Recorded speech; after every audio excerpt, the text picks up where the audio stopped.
Avec nous, ô divin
avec nous au divin rendez-vous.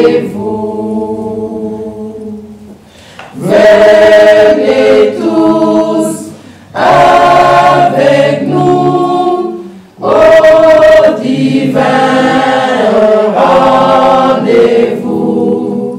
Venez tous avec nous au divin rendez-vous.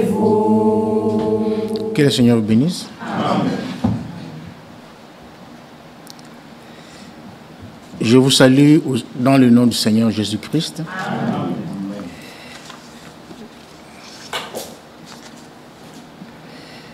Je ne vais pas être long parce que nous avons déjà entendu de très bonnes choses ce matin par l'homme de Dieu, Eval de Franck.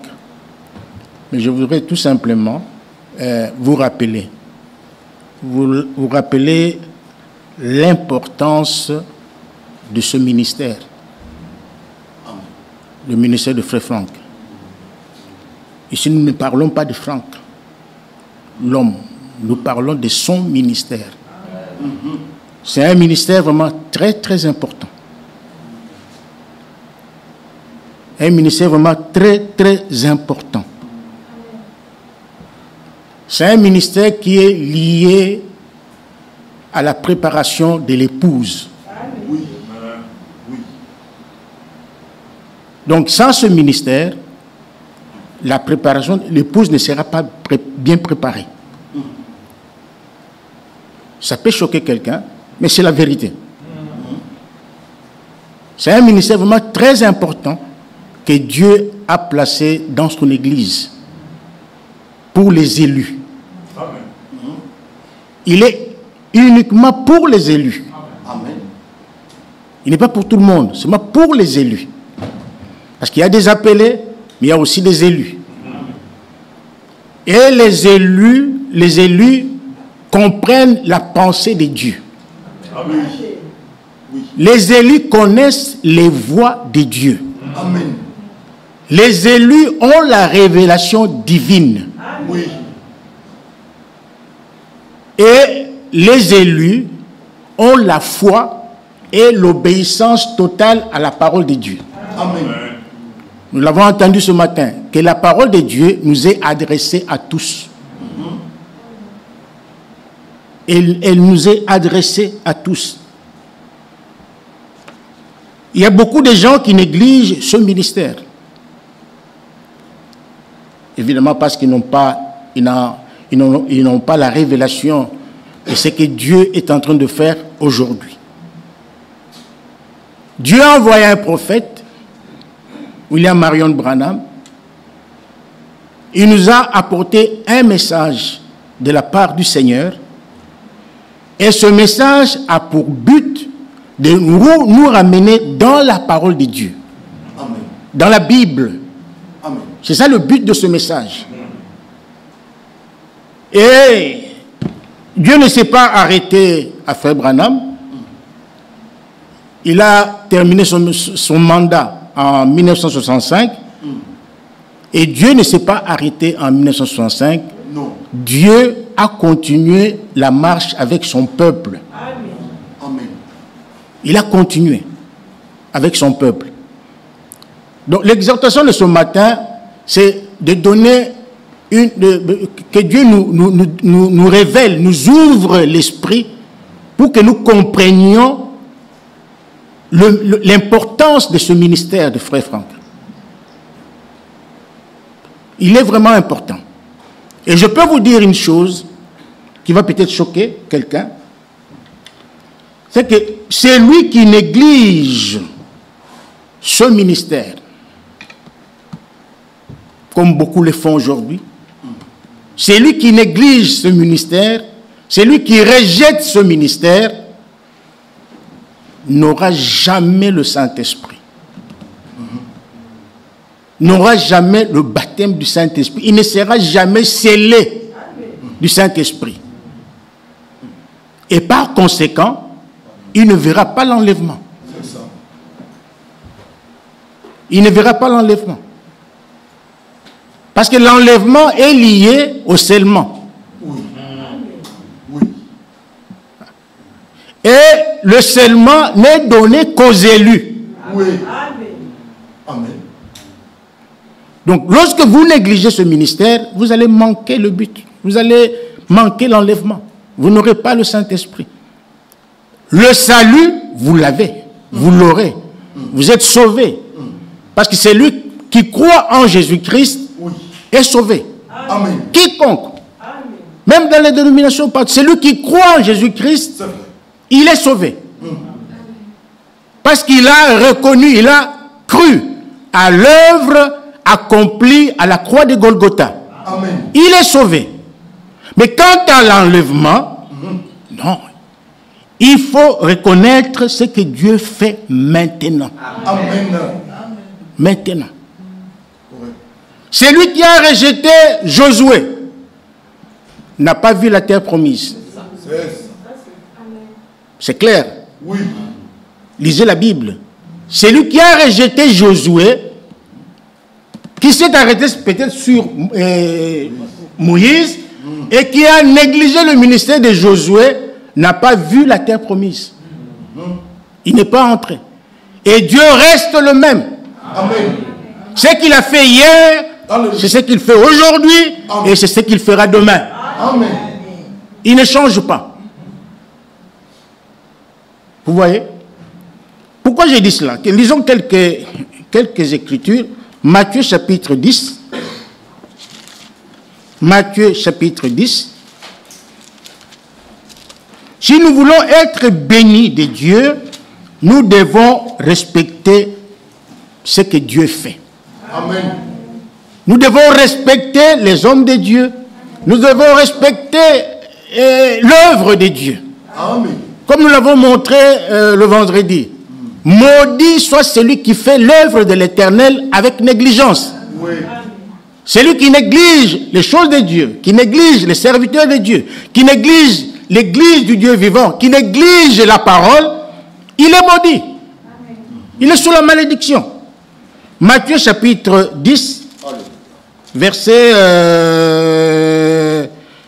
40. C'est lui qui vous reçoit, me reçoit. Amen. Ça, c'est le Seigneur Jésus qui parle. Et il continue de dire, et celui qui me reçoit, moi Jésus, reçoit celui qui m'a envoyé. Amen.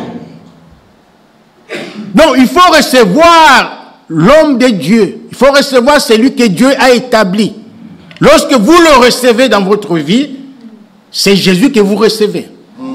Et lorsque vous recevez Jésus dans votre vie, c'est Dieu qui l'a envoyé, que vous recevez. Donc nous devons bien comprendre ces choses. Ne négligeons pas ces choses. Alléluia. Amen. Luc chapitre 10. Luc chapitre 10.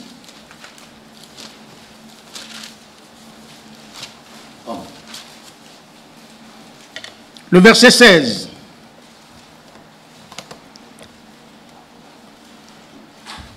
Celui qui vous écoute, m'écoute. Alléluia. Amen. C'est toujours le Seigneur qui continue à parler ici. Il dit, c'est lui, donc il dit ça pour ses apôtres, qu'il avait appelés au ministère et qu'il avait envoyés par-ci par-là. Il leur dit, celui qui vous écoute, m'écoute. Celui qui écoute Frère Branham, écoute celui qui l'a envoyé. Celui qui écoute Frère Franck, écoute celui qui l'a envoyé. Oui. Celui qui écoute Frère Michel, écoute celui qui l'a envoyé. Celui qui m'écoute, écoute aussi celui qui m'a envoyé. Nous avons entendu, il a dit. Amen. Il a dit que Dieu parle par tous les serviteurs de Dieu. Alléluia. Amen. En expliquant Hébreux chapitre 3, verset 7, il dit, aujourd'hui, si vous entendez sa voix, n'endurcissez pas votre cœur. Il dit, la voix de Dieu, c'est sa parole. Et lorsque les hommes de Dieu prêchent la parole, ils prêchent la voix de Dieu. Ils vous transmettent la voix de Dieu. Et cette parole qui sort des serviteurs de Dieu est adressée à vous. Elle est adressée à vos âmes, pour votre salut, pour votre bien-être. Amen. Alors si vous avez entendu la voix de Dieu, vous avez reconnu la voix de Dieu, n'endurcissez pas votre cœur. Celui qui ne veut pas écouter Frère Franck, il y en a beaucoup. Il y a beaucoup de gens qui n'aiment pas écouter Frère Franck, mais qui sont des grands serviteurs de Dieu, des grands hommes de Dieu, qui font beaucoup de bruit, qui voyagent par-ci, par-là, qui font. Mais quand vous leur parlez de Frère Franck, ils vous disent non, pas lui. Moi, personnellement, je me demande, est-ce que ces gens-là ont le Saint-Esprit? Est-ce qu'ils ont le Saint-Esprit? Parce que c'est lui qui a écrit ici, c'est le Seigneur Jésus-Christ. Il est revenu dans son église par le Saint-Esprit. Oui. Il habite dans le cœur sauvé par le Saint-Esprit. Dieu au-dessus de nous, Oui. et Dieu parmi nous, Emmanuel, Dieu parmi nous, et Dieu en nous par le Saint-Esprit. Alors maintenant, si toi tu as le Saint-Esprit en toi, comment se fait-il que tu puisses rejeter l'homme de Dieu? Oui. Comment est-ce possible? Rejeter l'homme de Dieu, dire qu'il est faux. Il y a même un qui a osé dire que Frère Franck, la voix que tu as entendue là le 2 avril n'est pas venue de Dieu. Elle est la voix du diable. Il a dit ça. J'ai entendu ça. Tu connais. Quelle audace, quel courage. Et ça, c'est un blasphème contre le Saint-Esprit. C'est un blasphème contre le Saint-Esprit. Je vous dis ces choses pour que vous preniez à cœur, pour que vous considériez le ministère qui est en train d'opérer maintenant. Amen. Alléluia. De le respecter. Amen. Et d'arrêter avec vos négligences. Vous dites, aujourd'hui, on va commencer avec Frère Franck. C'est pas grave, j'ai fait mes histoires, je vais arriver et... Non. Ça c'est grave. C'est mépriser l'œuvre de Dieu. C'est mépriser l'homme de Dieu. C'est mépriser l'église du Dieu vivant. C'est un péché. C'est un péché. Quand Dieu établit ces hommes dans son église, vous devez les honorer. Vous devez les respecter. Même si vous êtes plus intelligent qu'eux, même si vous avez beaucoup d'argent qu'eux, mais vous devez respecter ce que Dieu fait.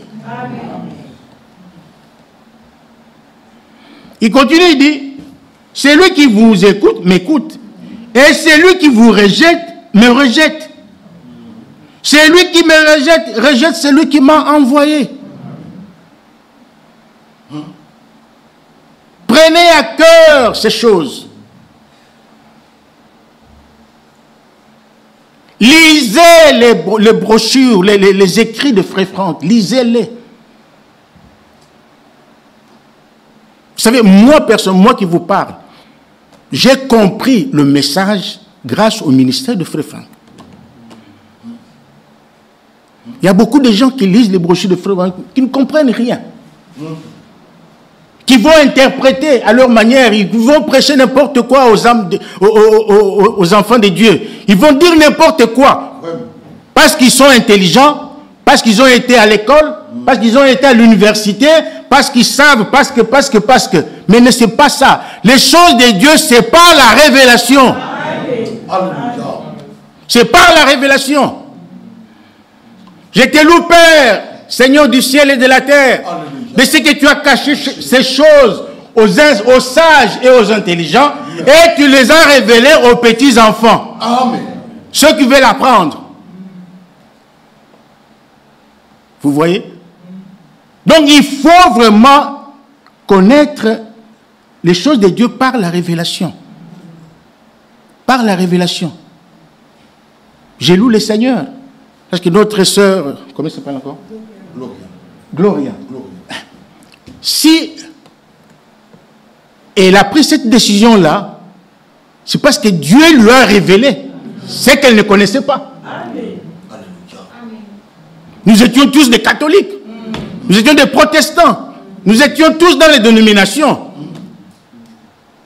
Mais lorsque nous avons entendu la voix de l'aigle, la mère aigle, Alléluia. nous sommes sortis. Amen. Nous sommes sortis. Parce que nous avons compris par la révélation la divinité de Jésus-Christ. Nous avons compris par la révélation le baptême dans le nom du Seigneur Jésus-Christ. Nous avons compris beaucoup de choses. Même la Sainte Seine, tout ça. Nous avons compris beaucoup de choses. C'est une grâce. C'est par la grâce de Dieu. Ce n'est pas par nos mérites. C'est par la grâce de Dieu. Alors ne jouons pas avec les choses de Dieu. Jean chapitre 13.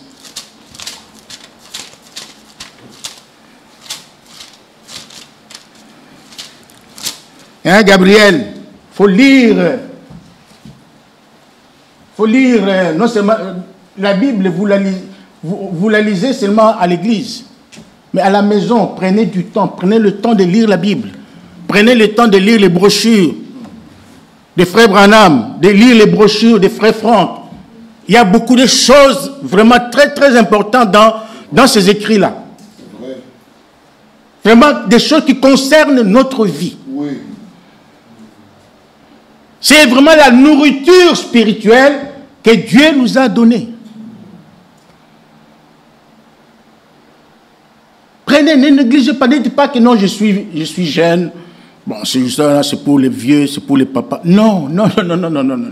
Souvenez-vous de Jérémie. Il a dit, quand Dieu l'a appelé, il a dit, je suis un enfant. Mais Dieu a dit, ne dis pas que tu es un enfant. Et Dieu s'est servi de Jérémie comme un instrument pour aller au loin avec un message. Lui qui était enfant. Donc il n'y a pas d'enfant dans le royaume de Dieu. Il n'y a pas.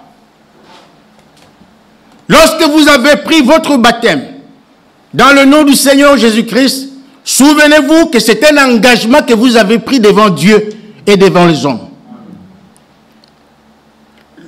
Le monde vous observe, Dieu aussi au ciel vous observe.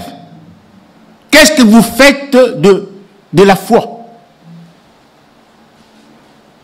Parce que la véritable foi, comme nous l'avons dit, est accompagnée de l'obéissance.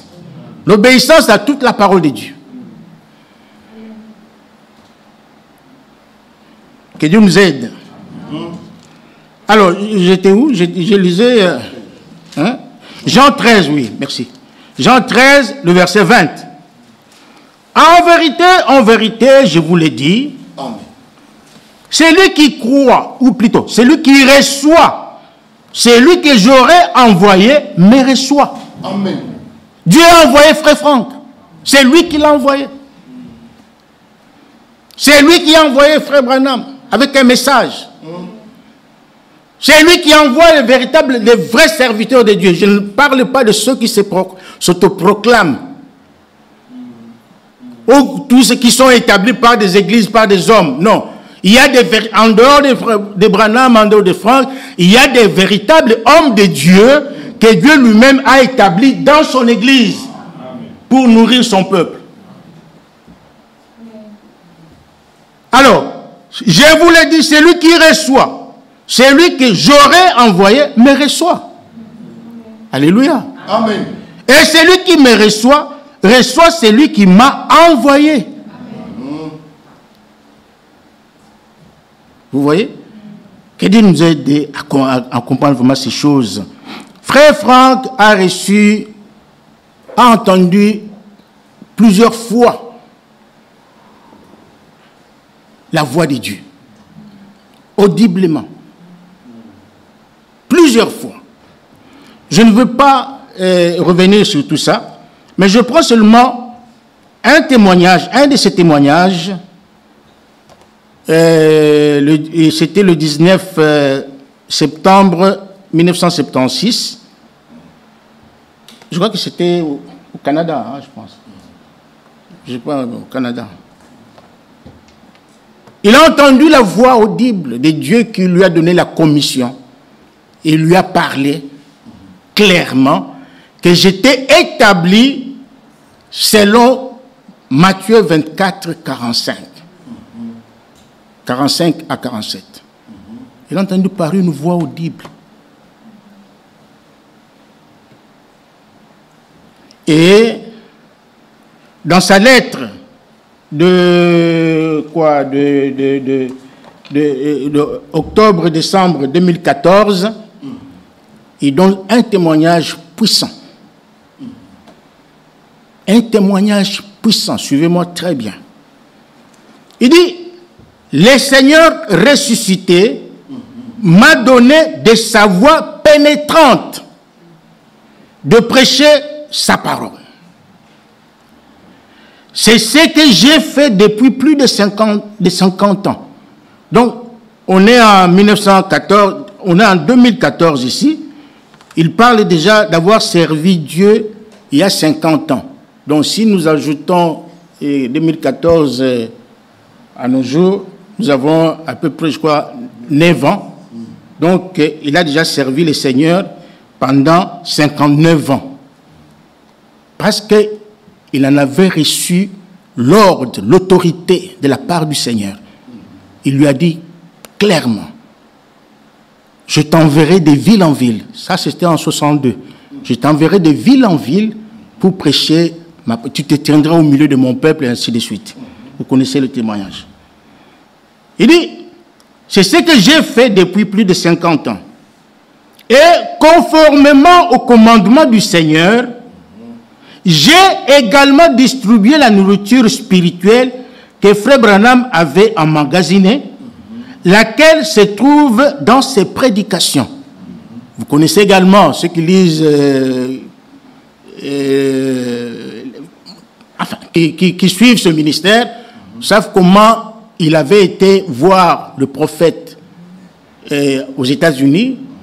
C'était en 1960, je crois 62 même là.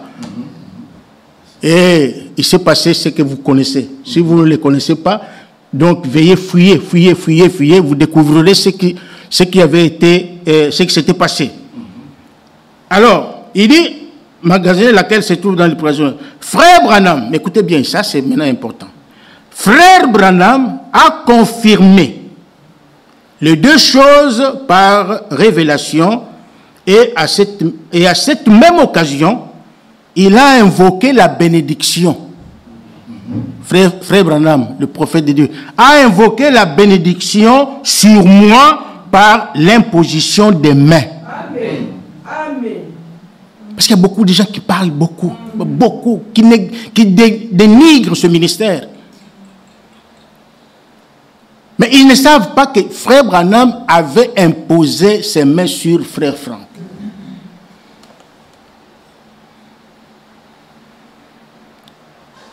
Il dit, il a invoqué la bénédiction sur moi par l'imposition des mains. Une parenthèse que je ferme tout de suite. Frère, le ministère de Frère Branham était étroitement lié au ministère du Messie. Lié. Donc, il y a vraiment un lien entre le ministère prophétique de Frère Branham et le ministère de Jésus-Christ. Mais le ministère de Frère Franck, qui est le ministère d'enseignement, est aussi lié étroitement au ministère de Frère Branham. Nous devons comprendre bien ces choses-là. Et nous, les Éphésiens 5, hein, nous sommes aussi liés au ministère de Matthieu 24, 45.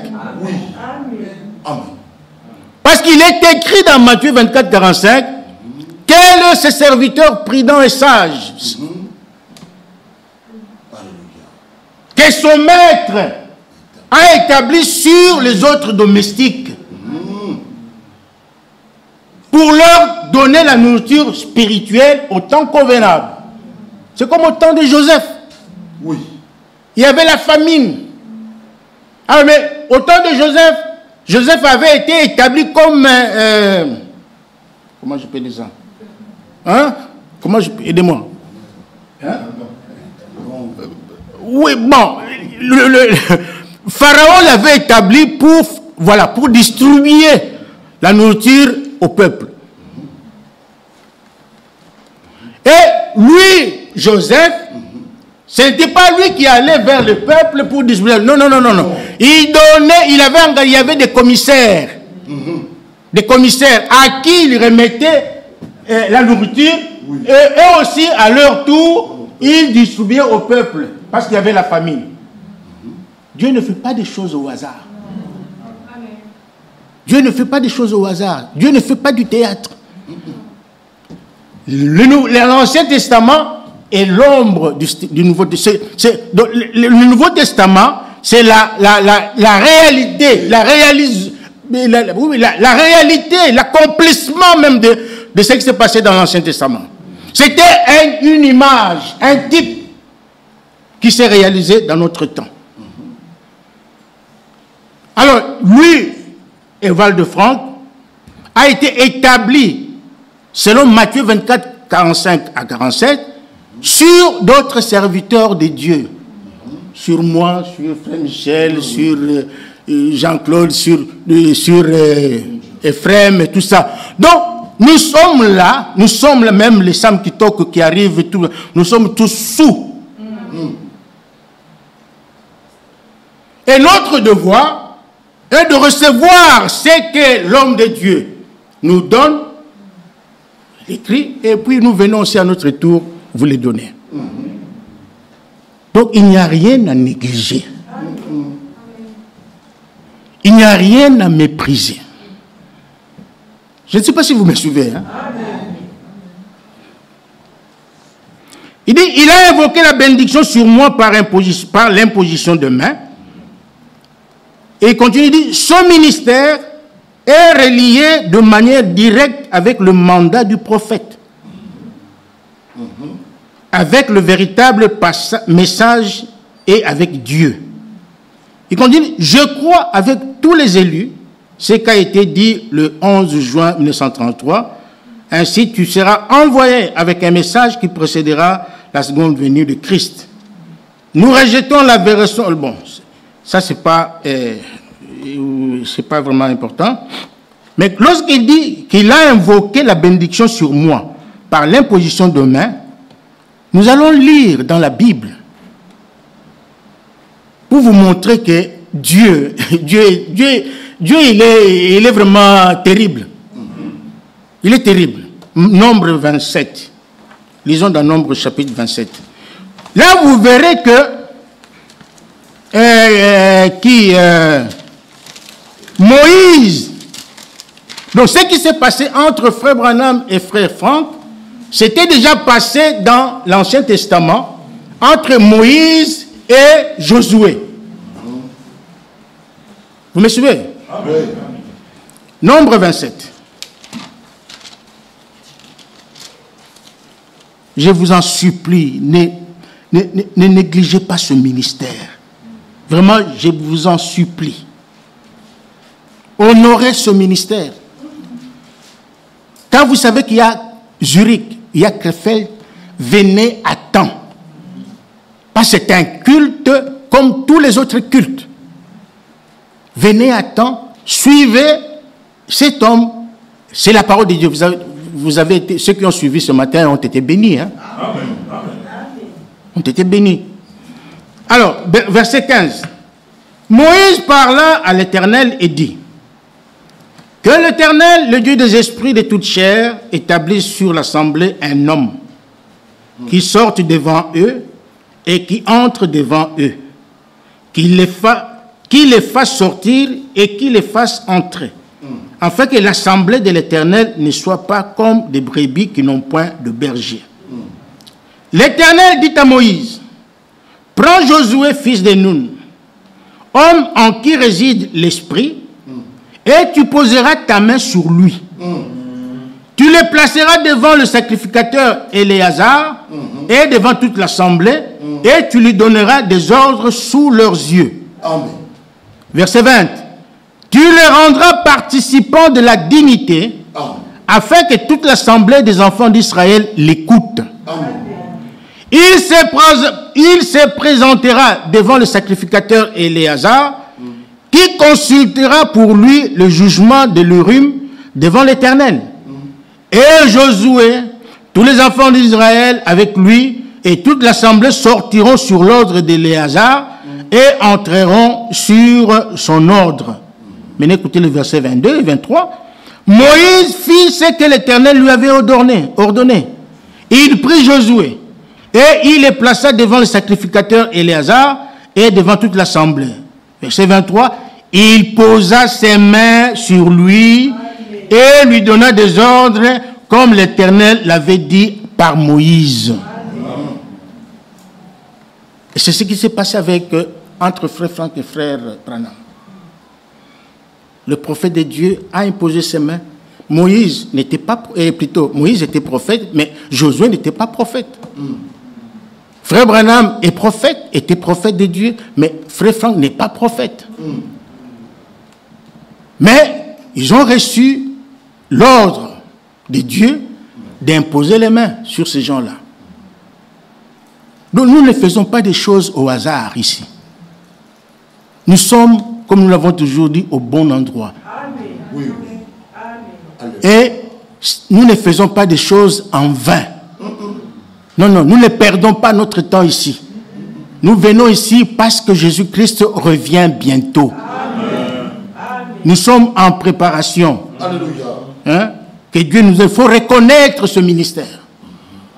Que personne ne vous trompe.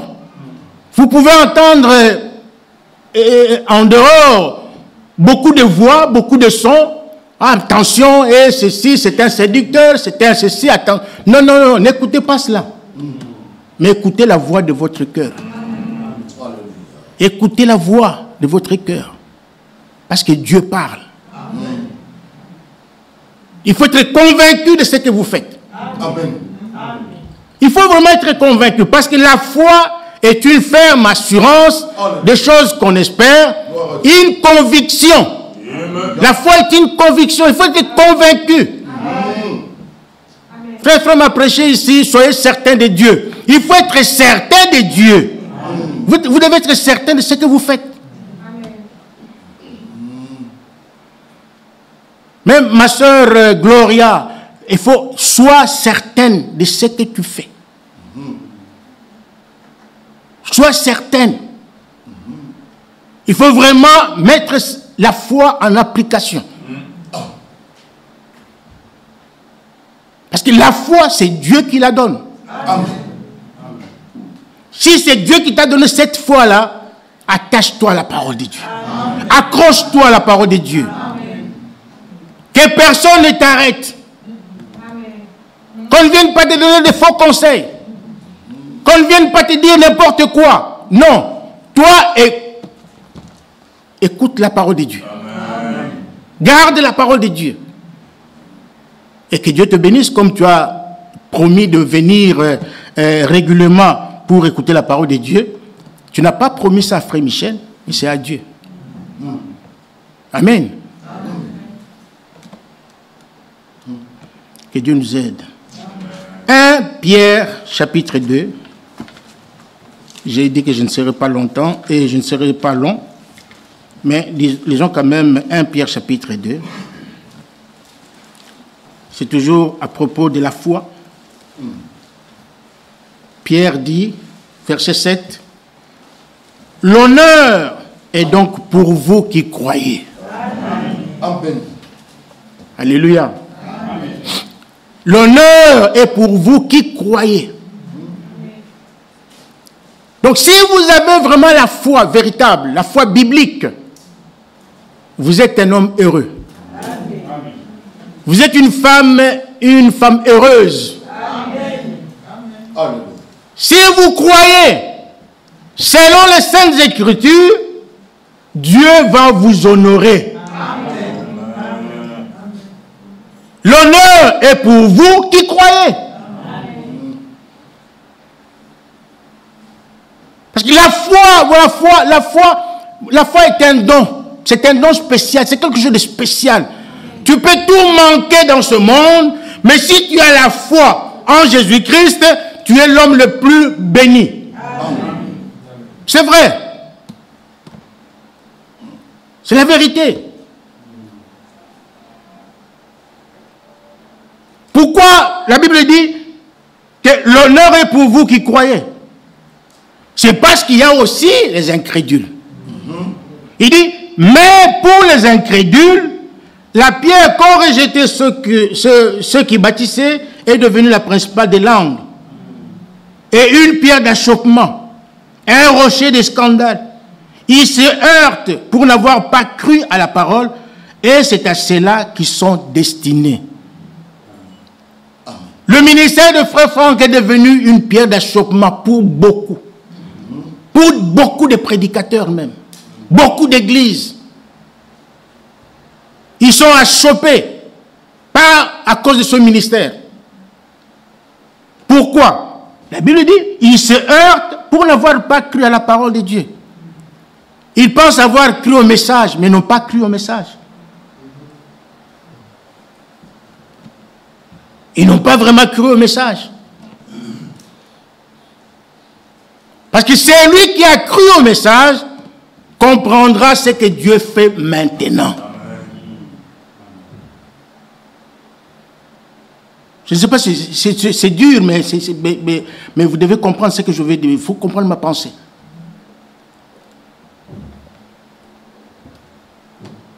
Croire au message, ce n'est pas lire les brochures.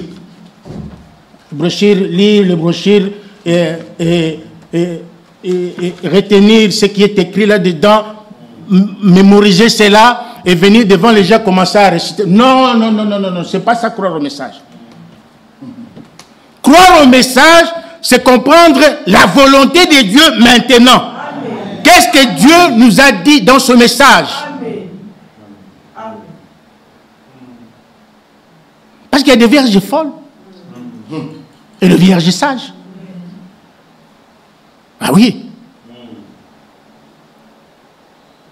Les vierges sages, folles, avaient aussi des lampes.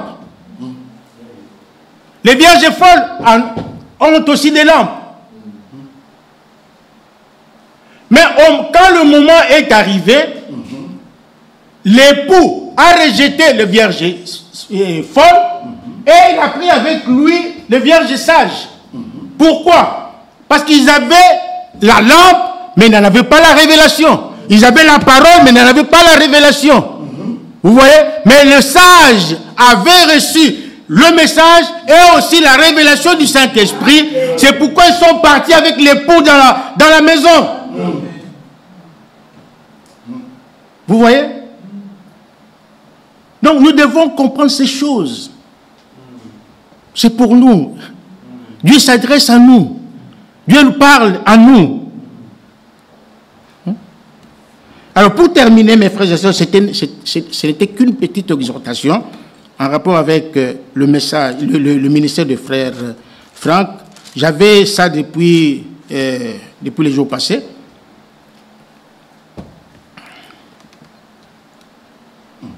Pour rien au monde, mes frères et sœurs,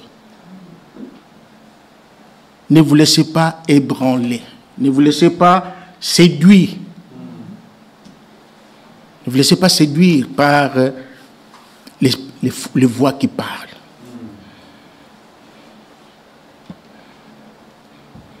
Lorsque vous venez à l'église avec négligence, lorsque vous négligez l'œuvre de Dieu, vous êtes sous la malédiction. Jérémie 48, verset 10. Maudit soit celui qui fait l'œuvre de Dieu avec négligence. Ne soyez pas négligents. Ne venez pas à l'église avec un retard, comment délibéré, donc intentionnel. Nous avons dit qu'il y a des retards, on a dit quoi? Motivés. Il y a des absences aussi motivées. Comprenez? Mais si nous sommes sincères, nous saurons si le retard, lorsque nous sommes en retard, si c'est motivé ou pas. Lorsque je m'absente de l'église, est-ce que c'est motivé? Sincèrement, tu peux nous mentir, nous, mais Dieu, lui, non. Tu peux mentir, tu peux nous mentir, mais ta conscience, tu ne pourras jamais la tromper. Parce que lorsque tu vas voler, ta conscience te dit que c'est faux, c'est mauvais. Donc, notre conscience travaille aussi. Celui qui n'a pas de conscience est comme un véhicule sans moteur. Vous comprenez? Alors, honorons Dieu, honorons la parole de Dieu, faisons tout notre effort pour venir à l'église vraiment à l'heure. Faisons tous nos efforts pour être ponctuels. Et vous l'avez entendu ce matin, Abi, il a dit, ne manquez pas de culte. Ne manquez aucun culte. C'est ce qu'il a dit. Pourquoi? Parce que c'est lui qui manque les cultes, son culte, sans motif valable,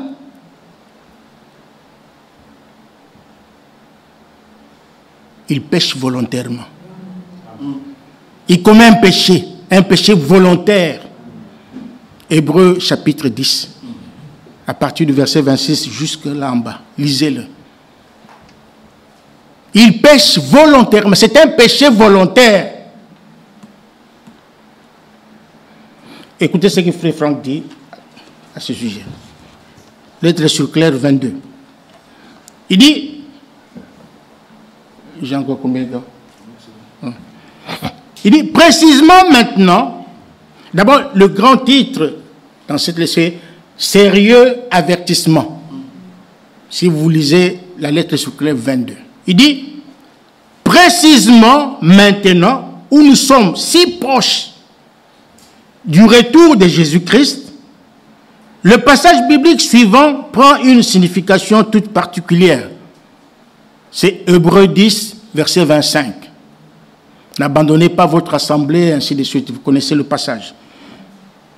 Maintenant, écoutez les commentaires de Frère Franck à propos donc, de ce passage. Il dit, ici, donc, dans ce passage, nous trouvons... Est-ce que vous me suivez? Amen. Ne dormez pas, hein? C'est vraiment important. Ici, nous trouvons le péché volontaire en rapport avec l'assemblée. Péché volontaire en rapport avec l'assemblée, virgule, le service divin, virgule, et le fait de rester loin de l'assemblée. Point.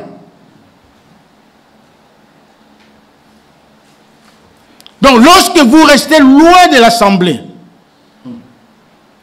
vous méprisez Dieu. Vous méprisez l'œuvre de Dieu. Vous méprisez l'église du Dieu vivant. Il continue. Aucun de ceux, écoutez bien, aucun de ceux qui appartiennent à l'église, donc si tu appartiens à l'église, il dit, aucun de ceux qui appartiennent à l'église n'a le droit de rester loin du service divin. Amen. J'attendais un bon amen là. Si tu appartiens, tu es membre de cette église, tu as été baptisé dans l'eau, au nom du Seigneur Jésus-Christ, l'homme de Dieu dit, tu n'as pas le droit de rester loin du service divin. Et par cela, de dédaigner l'assemblée du Dieu vivant. Tu méprises donc, en faisant cela, tu méprises l'assemblée du Dieu vivant. Il continue, il dit, il importe que dans ce temps, nous discernions le corps de Christ. Il faut discerner le corps de Christ. Il y a un corps qu'on appelle le corps du Seigneur. Il faut le discerner. Je vais prêcher un message intitulé « Discerner le corps du Seigneur ». C'est une petite brochure, mais très profonde. Discernions le corps du Seigneur et ne péchons point contre l'Église du Dieu vivant. Le Seigneur lui-même a payé le prix le plus haut et le plus précieux pour faire de nous sa propriété. Et hier, je suivais le message que frère Michel aussi a suivi. Frère Franck dit, qui sommes-nous? Qui sommes-nous, tels que nous sommes là assis? Qui sommes-nous pour que Dieu quitte son trône là-bas et venir sur la terre, dans la chair humaine, pour souffrir pour toi, mourir pour toi? Qui es-tu, toi? Est-ce que Dieu était obligé de le faire? Non. Il n'était pas obligé de le faire. Il l'a fait parce qu'il t'aime. Alléluia. Il l'a fait pour t'arracher des mains du diable. Pour que tu puisses quitter les ténèbres et venir à la lumière. Amen. Il a fait ça pour toi. Qu'est-ce que toi tu lui as donné? En retour, qu'est-ce que tu lui donnes? Qu'est-ce que tu lui donnes en retour? Ce que nous lui donnons en retour, c'est la désobéissance. Honte à nous. Honte à nous. Les dieux du ciel, créateurs des cieux et de la terre, ils se dérangent pour venir sur la terre, sauver mon fils, sauver ma fille, et toi tu négliges son œuvre.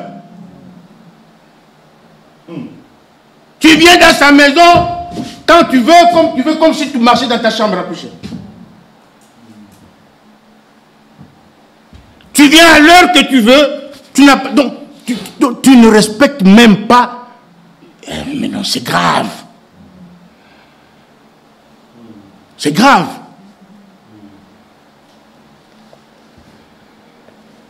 Si vous pensez à ce que Jésus a fait pour vous à la croix de Golgotha, vous ne feriez pas ce que vous faites aujourd'hui.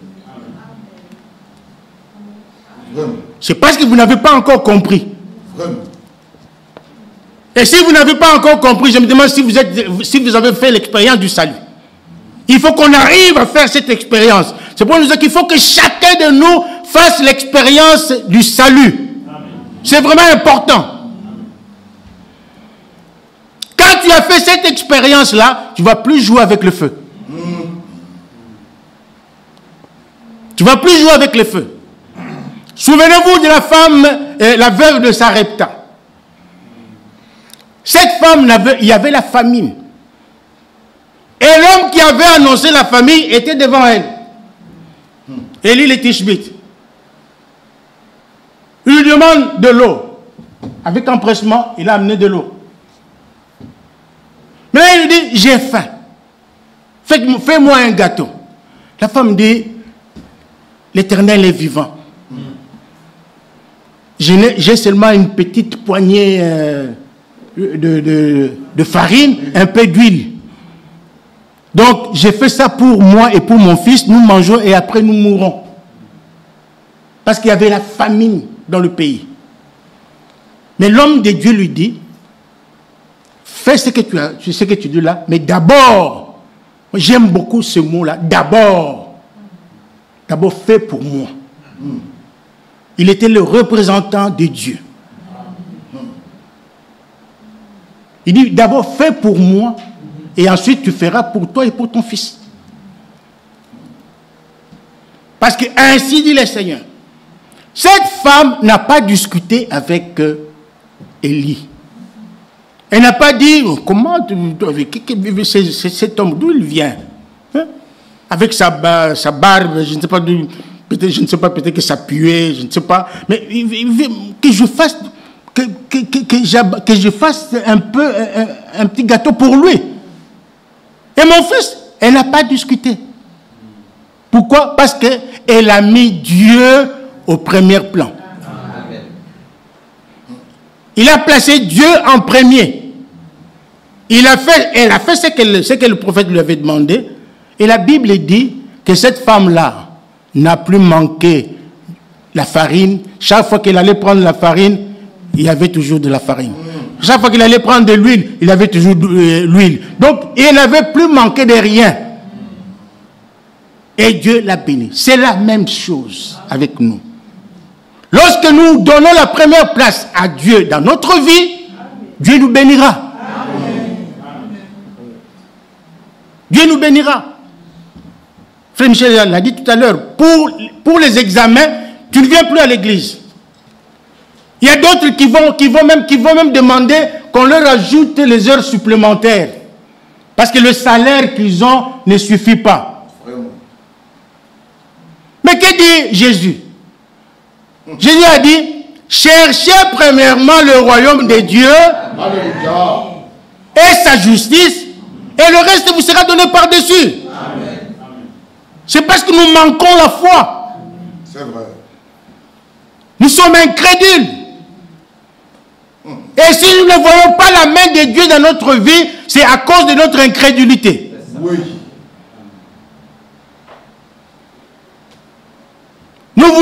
Quand il y a un problème, nous laissons Dieu là-bas, nous commençons à chercher notre propre solution. Nous commençons à chercher notre propre solution. Et non, moi je veux... Non. Et quand vous faites cela, Dieu se met à l'écart. Il vous laisse. Il vous laisse, je ne sais pas, dans la confusion, jusqu'à ce que vous allez comprendre qu'il est le Tout-Puissant.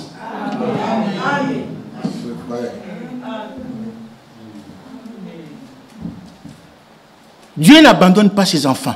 Non, non. Dieu n'abandonne pas ses enfants. Non. Nous venons de dire qu'il a quitté le ciel pour venir sur la terre. Mais c'est pour toi. Et la Bible dit, Paul dit que Dieu ne vient jamais en aide aux anges. Non, non, non, non. Il vient en aide à la postérité d'Abraham. Et pour connaître, le même Paul dit, pour reconnaître ceux qui sont de la postérité d'Abraham, c'est par la foi.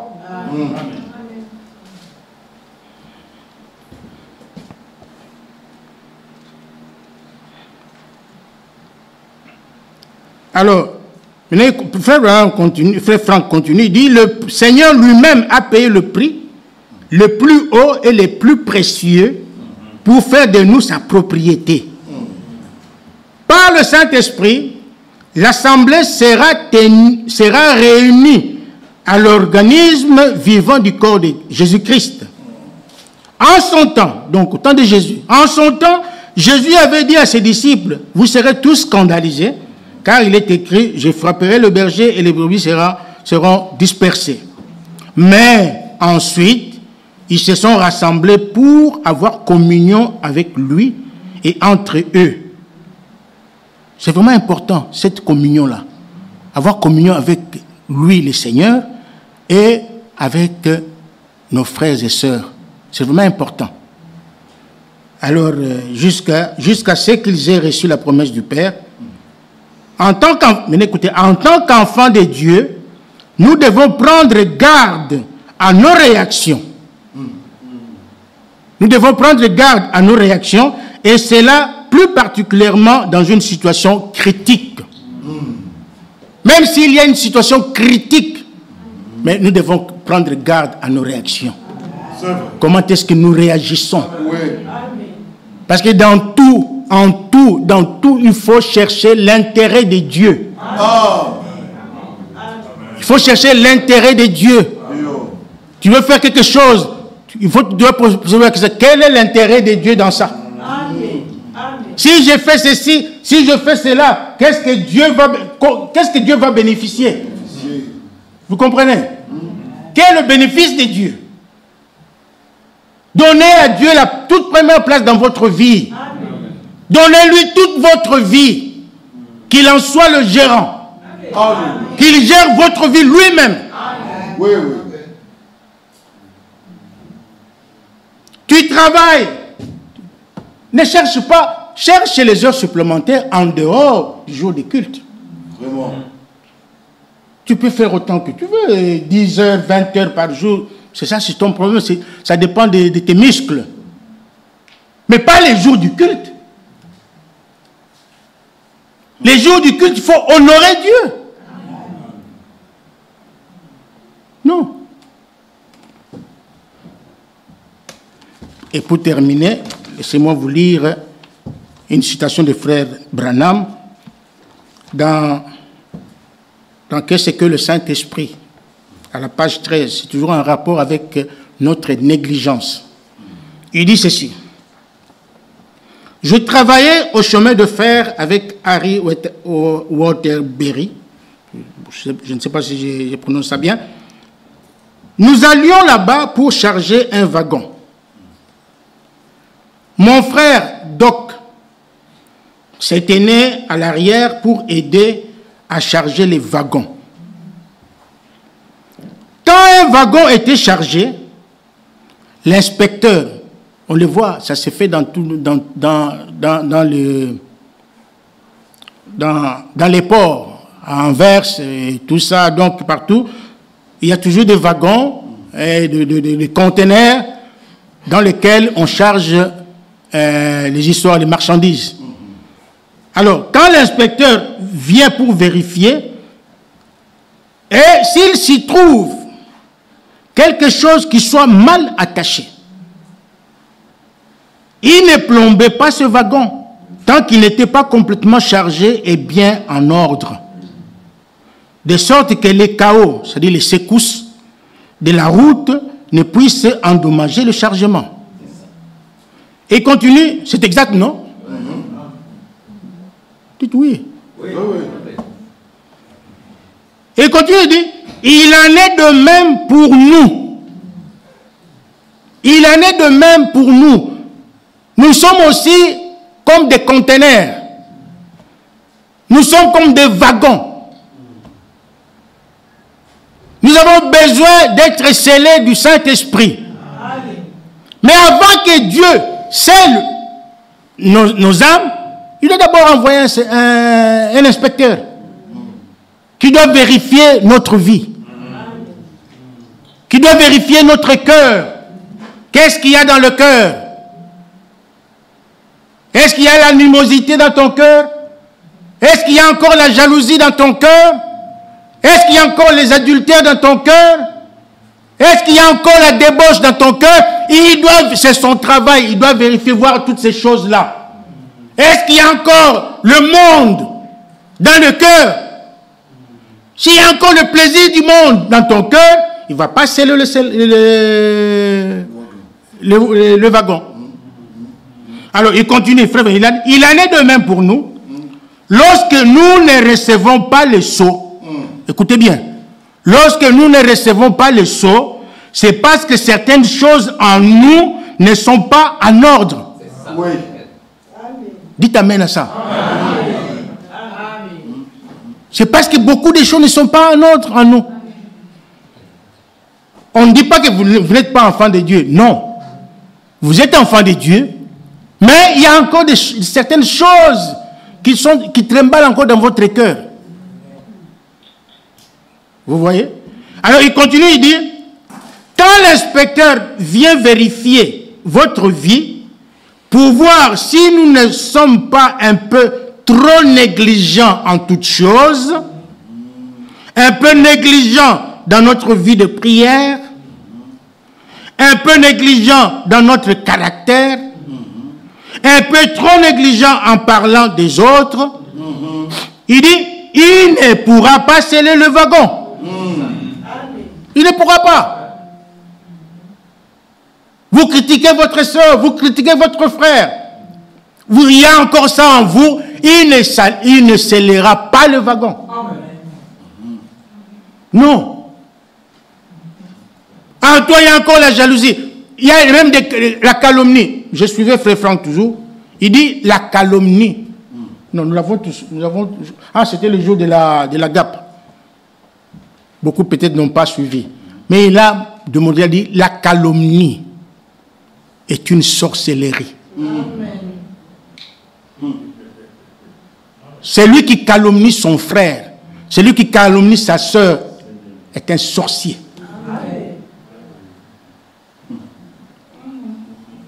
Il faut suivre. Il faut suivre ça. C'était le 27, le jour qu'on avait la GAP. C'était fort.